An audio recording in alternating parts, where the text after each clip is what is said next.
Montana Territory, 1879. The wind howled low across the Bitterroot Valley as the stagecoach creaked to a stop in the town of Halston. Dust lifted from the ground like ghosts rising. From inside the coach stepped a woman in a worn gray dress, her hands clutching a satchel close. Her name was Tallie Sutton, and she had not spoken a word since the fire. Folks on the street paused, curious. They whispered as she passed, some with pity, others with cruel smiles. A few girls near the mercantile giggled behind their palms, watching her walk with her chin down, lips pressed tight. One even whispered loud enough for her to hear, "Why bring a mute into town like that? She looks broken."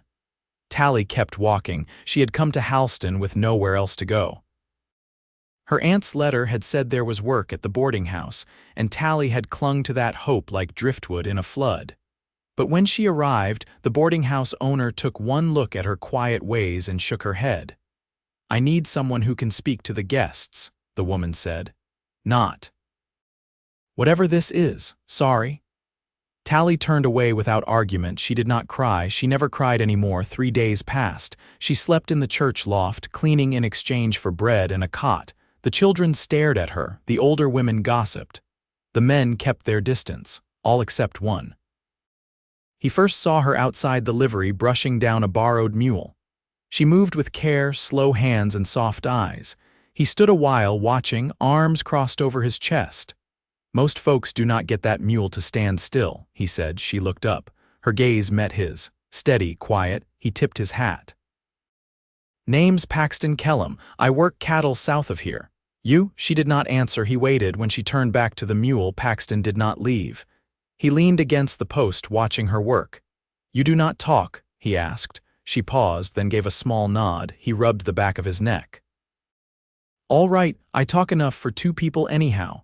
That made her lips twitch. Not a smile, not yet, but something alive. He came back the next day, and the day after that. Sat on the porch of the church while she scrubbed laundry. He talked about the ranch, about his sister's boy who had tried to ride a hog like a bronc, about the crow that kept stealing from his cook's spice shelf. He never pushed her to speak, never asked why she stayed silent. On the 6th day, he brought her a gift, a small wooden box. Tallie opened it with careful fingers. Inside sat a puzzle made of carved pieces that locked into a horse when fitted right. "Made it myself," he said. "Figured you might like something to do with your hands besides chores." She traced the pieces with her fingertips. Then she looked up at him. Her eyes were glassy. "They mock your silence," Paxton said, voice low and sure. "Then let me teach you how to laugh again." Her breath caught, sharp and sudden. He smiled, not wide, not proud, just a quiet, steady thing full of warmth. She did not smile back. But her fingers curled around the box like it meant something.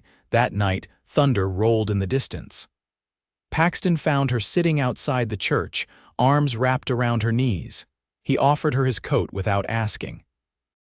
As the storm rumbled, she lifted her hand and pointed first at the sky, then at her throat. Then she tapped her chest. He watched her. "You lost your voice in a fire," he guessed. She nodded. He hesitated. "Someone get hurt?" Her eyes dropped. She brought out a locket from under her dress. Opened it. Inside were 2 small drawings. A boy and a girl, maybe 4 and 6, names written in faded ink, Wren and Wyatt. Paxton went still. "Your children?" he asked gently. She nodded once. "Fire take them." She shook her head. Then pressed her hand to her heart again. Then turned it outward like she was letting something go. "Someone gave them away?" he asked. Her jaw trembled. She nodded. He sat beside her, not close enough to crowd, but near enough she could feel the heat of him. "You are not the one who left them," he said. She shook her head. "Someone took them from you." Her breath hitched. Paxton stared ahead. "You want them back?" She looked at him. He met her eyes. "Then I will help you."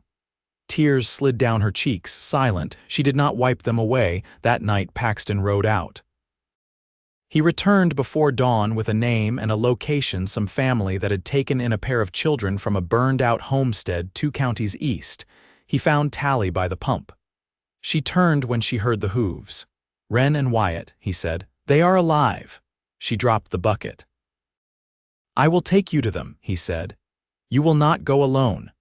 She ran to him then, arms flung around his chest, her face buried against his coat.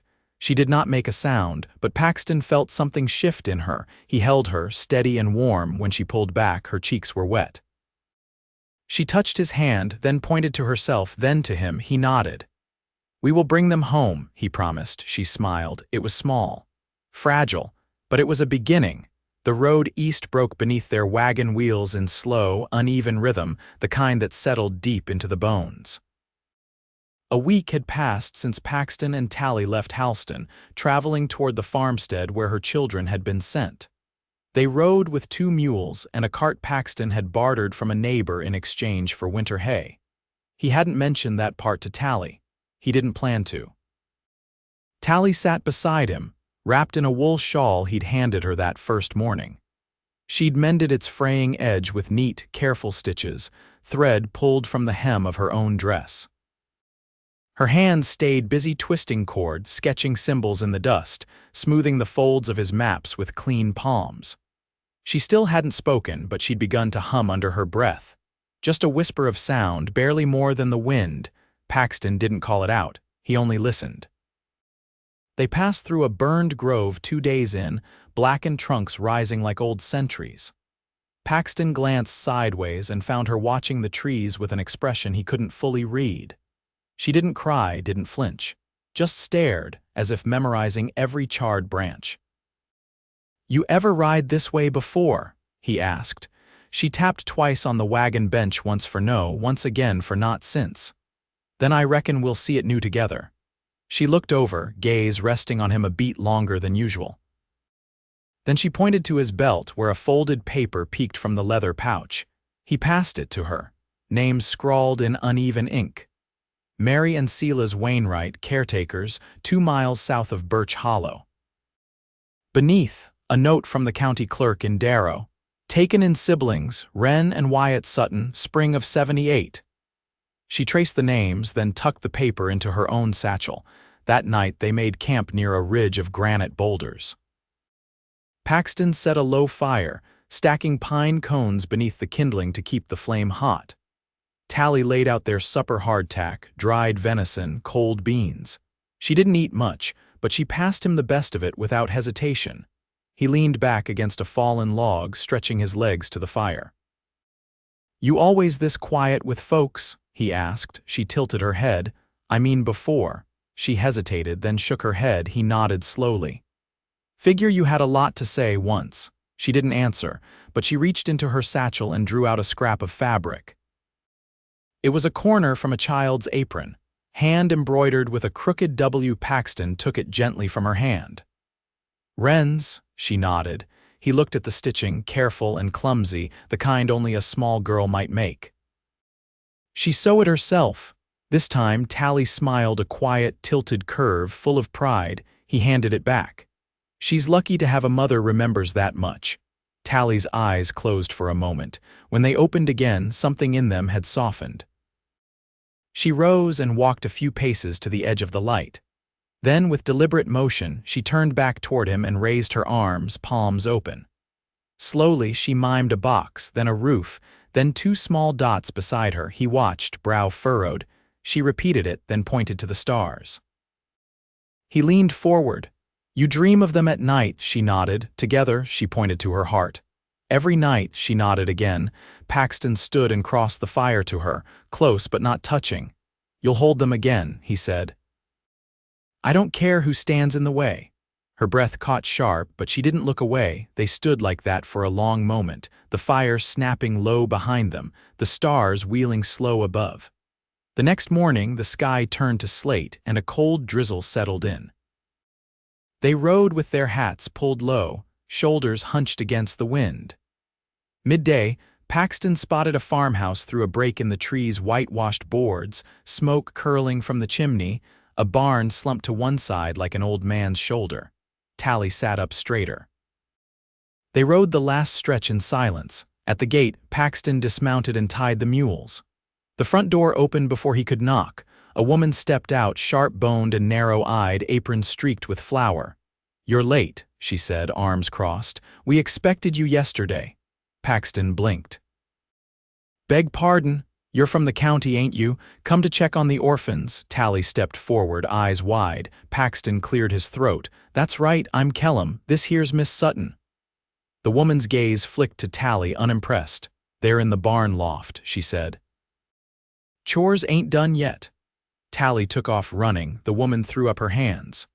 "Well, I'll be," but Paxton had already followed. The barn was dim inside, thick with the smell of hay and damp wood. At the far end, two small figures stood frozen by the ladder, one boy, one girl, both barefoot, both holding pitchforks. Tallie dropped to her knees. The girl stared at her. Then the boy whispered something and the girl took a step forward. "Ma," she said. Tallie reached out both arms. The girl ran first. The boy followed.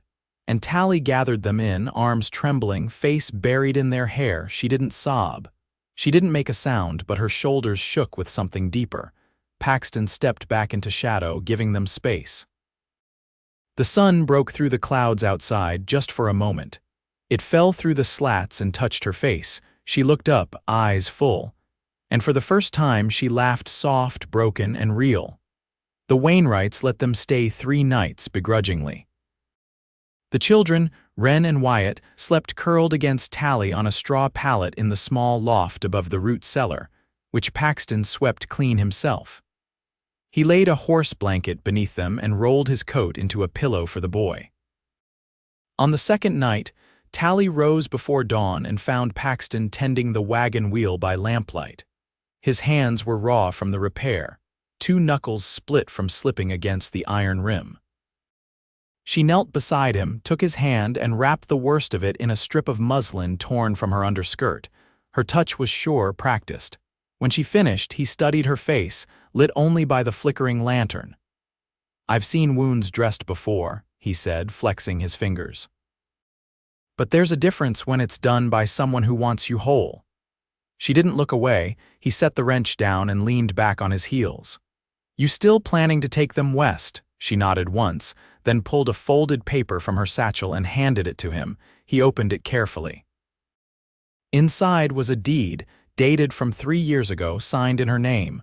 40 acres near the Selway River, homestead claim filed and unworked. "You held onto this." She tapped her chest, then gestured toward the children's nest of blankets in the loft.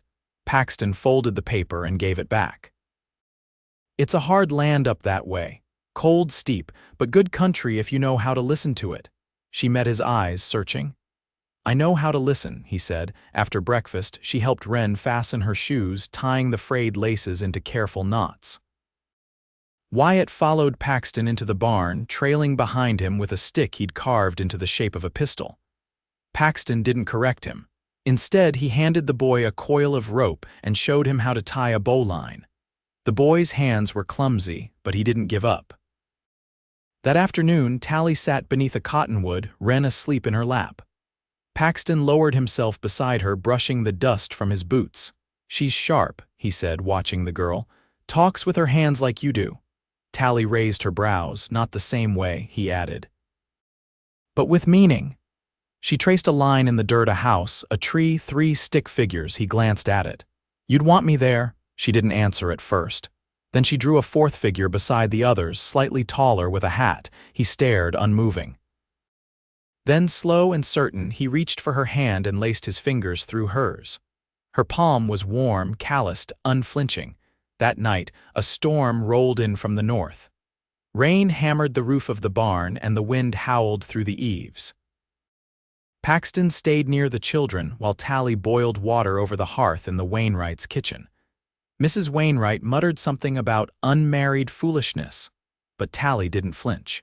She poured the water into a tin basin and washed Wyatt's feet while he yawned against her shoulder. Later, as the fire burned low, Paxton sat beside her on the cellar steps. The children slept soundly a few paces away, curled together beneath a quilt. "I lost someone once," he said quietly, eyes on the floor. "Wasn't a fire, was sickness. My brother's boy, I raised him for a while. Thought I might keep him." Tallie turned toward him, her brow furrowed. "He died before winter set in," he said. "And I didn't speak for near 6 months after." She touched his shoulder, steady. "I've been talking since," he added, voice gentler. But truth is, I was only making noise. She leaned her head against him, slow and sure. He exhaled. You don't have to say a word, Tallie. I hear you just fine. When they pulled away in the wagon 2 days later, Wren sat between them, holding the reins with both hands while Paxton guided her grip. Wyatt rode in the back atop a pile of blankets, his stick pistol tucked in his belt. They passed the edge of the Wainwright farm by mid-morning. No one came to wave them off. Tallie looked straight ahead, shoulders square. Paxton glanced at her profile. You ready to build something new? She didn't nod. She reached into her satchel, drew out the puzzle box he'd carved and placed it on his knee. Then she smiled, not the beginning of one, not a shadow, a full, open smile that reached her eyes. He held her gaze quiet for a moment. There it is, he murmured. And she laughed soft and sudden, like a bird startled into flight. It echoed off the hills. He didn't speak again for a long while. He didn't need to. The trail narrowed as they moved deeper into the Selway Range, the land rising around them in quiet folds of pine and stone. Paxton led the mules along a slope cut into the side of a low ridge, his boots thick with mud from the spring melt. Wren rode behind him on the wagon bench, bundled in her patched shawl, while Wyatt sat between Tallie's feet in the back, humming under his breath as he traced shapes into the canvas with the tip of a stick. The homestead stood at the edge of a clearing just beyond a bend in the trail, where the trees opened into a flat stretch of grass bordered by a creek. The cabin there was no more than a shell, 3 walls standing, roof half caved but the chimney still rose straight, and the outline of the garden plot was visible beneath the dead winter brush. Paxton tugged the reins and brought the wagon to a stop. You sure this is it? Tallie stepped down without hesitation. She crossed the clearing with her skirt clutched just above the mud line and ran a hand along the weathered doorframe. Her fingers paused where someone had carved a heart into the wood, its edges dulled with time. She turned and nodded once. He watched her walk the perimeter, taking in the sagging beams and scattered stonework, her face unreadable. I'll get the canvas up over the wagon, he said. No sense trying to sleep inside that until we shore the roof. She pointed to the barn ruins, then to the children. I'll see what's stable, he said. They'll stay dry. By dusk he had cleared a spot near the chimney for the fire and chipped enough ice from the creek to fill a kettle.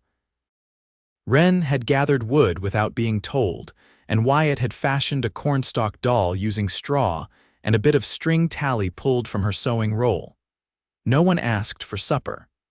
They ate what remained of the hard cheese and rye bread he'd packed in Darrow and settled into the warmth of the fire. Tallie sat with her back against the larger log Paxton had dragged in from the tree line, her knees drawn up beneath her shawl. The firelight touched the line of her jaw as she watched the children sleep.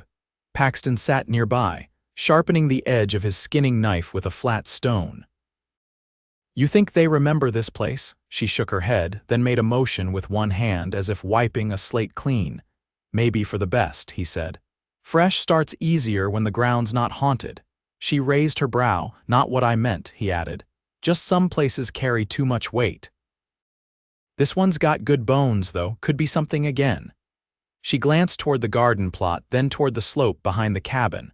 Water runs clean, he offered. Soil's darker than I figured. You plant here? She nodded, then held up 3 fingers. Corn, beans, and squash, he guessed. She gave him a look. He grinned.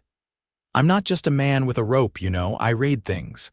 Learned from a Nez Perce man up past Clearwater, said those 3 grow best side by side. She made a small motion, beckoning. He stood and walked to her. She opened her shawl slightly, enough for him to see a worn paper tucked inside her bodice. She handed it to him. It was a list. Faint, water-stained, written in a careful, looping hand. Supplies, seeds, lumber cuts measured to the inch. Names of neighbors who might trade, many now crossed out. He looked it over. You kept this all this time? She nodded once. You had a plan, he said. She took the paper back and folded it with care. I'll help you finish it.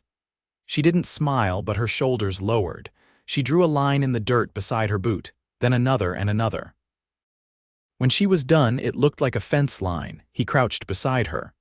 "We'll need a saw and more nails than I've got. I'll ride down to Thistle Creek come morning." She tapped the space beside the line, then pointed to herself. "You want to come?" She nodded. He hesitated.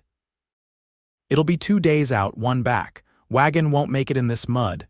"You sure?" She touched her chest, then his arm, then gestured to the children. He understood. "They're safe with me," he said.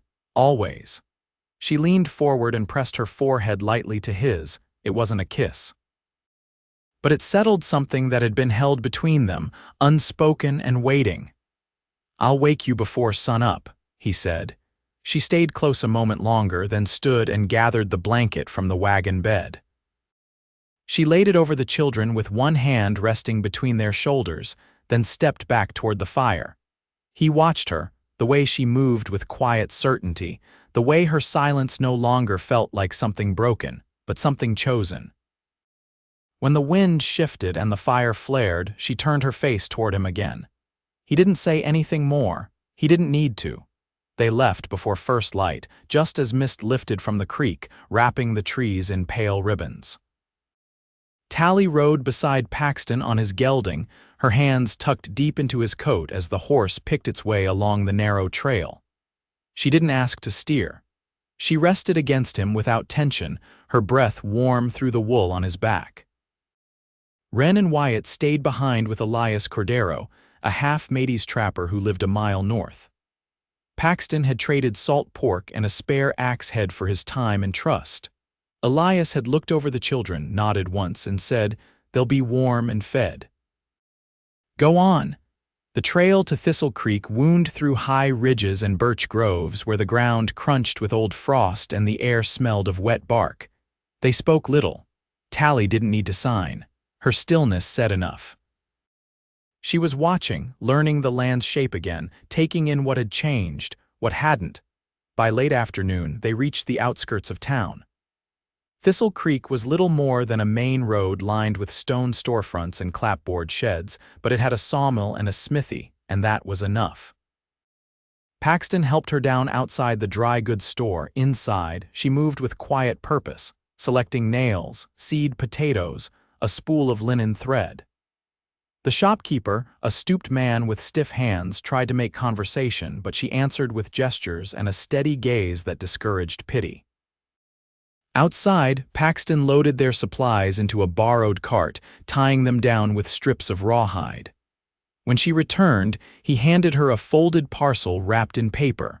"Found it at the tailor's counter," he said. "Figured you'd need it come harvest." She opened it and ran her fingers over the fabric, a length of sturdy calico in a faded green, enough for an apron and maybe a dress if she was careful. She looked up at him. Her eyes didn't shine. They steadied. He cleared his throat. "Found something else, too." She followed him to the edge of the livery where a 2-handled butter churn stood beside a crate of cracked crockery. "Owner said it leaks," he said, "but I reckon we can fix that." She touched the rim of the churn, then pressed her palm over her heart. He didn't speak. He just reached out and brushed his hand down her braid once, slow. They stayed that night in the back loft of the feed store, where the owner let them lay blankets in exchange for helping stack winter sacks of oats. Paxton gave her the cot. He took the floor. In the dark, she reached down and touched his wrist. He looked up. She mouthed the words slowly, not soundless this time, but low and rough, like wind through pine. "Thank you." The next morning, they rode back as the sun crested the far rim of the hills, gold spilling over the tree line in bands. Paxton kept his hand resting lightly on her knee, steadying her as the horse picked its way down the slope. She didn't shift away. Her hand came to rest atop his. When they reached the homestead, Elias met them at the clearing's edge. Wren and Wyatt came running, arms full of pine cones and moss, faces streaked with soot from the fire Elias had taught them to bank. Tallie knelt, arms wide, and they crashed into her embrace. Paxton tied off the mule and turned to Elias. "They give you trouble?" Elias shook his head. "They're tough. She's raising them right." He tipped his hat to Tallie. "That garden'll need turning soon. If you want help, send the boy with a ribbon on a stick." "I'll come down." She nodded, and her smile then was small but sure. That night, Paxton hammered the first plank of the new roof into place. Tallie passed him nails barefoot in the grass, her skirt pinned up with twine. The children chased fireflies near the creek. When the last board was laid flat, Paxton climbed down and stood beside her, the hammer still in hand. She turned to him, not hesitating. Her lips met his beneath the rafters, firm and full of quiet promise. No trembling, no uncertainty. When she pulled back, she didn't look away. He set the hammer down. "I'll stay," he said, "if you'll have me." She didn't nod. She reached for his hand and laced his fingers through hers, then stepped forward until there was no space between them. They built the rest together. He sawed the posts for the fencing while she marked the rows for planting. She taught Wren how to sew a straight hem and let Wyatt sort seeds into clay bowls. Paxton carved spoons for the table and sanded a cradle from pine. In the evenings, they sat by the fire, Tallie with her mending, Paxton whittling. The children curled beside them. She began to hum again, not faint this time, but full-bodied, low tunes he didn't know the name of but recognized anyway. By midsummer, the garden sprouted in neat rows, and the roof no longer leaked. They were married by Elias under the cottonwood tree, Wren holding a string of daisies, Wyatt solemn in a shirt 2 sizes too big. No crowd, no preacher. Just a vow whispered against the ridge and a kiss that lingered like the sun on evening grass. Tallie never spoke often, but she no longer needed to. He knew her voice in her touch, in the way she smoothed the child's hair at night, in the way she leaned into him by the hearth, her hand always finding his. And when she did speak, rough and low, it was only ever to him. "I love you," she said once. Weeks later, as they watched the children run through the creek's edge, he held her close, forehead to hers. "I love you more than I thought I could again." She didn't cry, she didn't need to. The land held them steady and they held each other.